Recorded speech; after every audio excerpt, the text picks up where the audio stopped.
Daddy fast గా రండి daddy, college కి లేట్ అవుతుంది. వస్తున్నానమ్మా.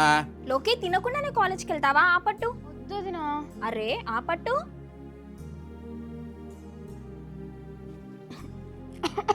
అయ్యో తాగు తాగు.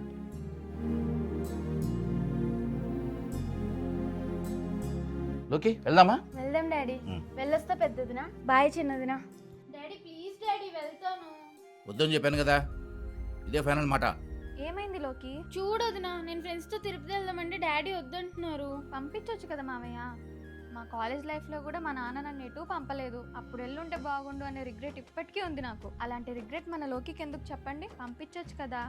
సరే అమ్మా, ఈ మాట మీద పంపిస్తున్నాను. లోకి ట్రిప్కి వెళ్తున్నావు అంట కదా, ఇగో ఖర్చులకి డబ్బులు ఉంచుకో, జాగ్రత్తగా వెళ్ళిరా. థ్యాంక్ యూ వదినా. అమ్మ లోకి, సికింద్రాబాద్ నామాలగుండ నుంచి ఒక మంచి సంబంధం వచ్చింది, ఓకే చేయమంటావా? మీ ఇష్టం నాన్న. నువ్వు వెళ్ళిపోతావు అనే ఆలోచనే నేను తీసుకోలేకపోతున్నానమ్మా. నాకు మాత్రం ఆ భయం లేదు నాన్న. నీకు నాకంటే బాగా చూసుకునే ఇద్దరు కూతురు లాంటి కోడలు ఉండగా నేనెందుకు భయపడతాను?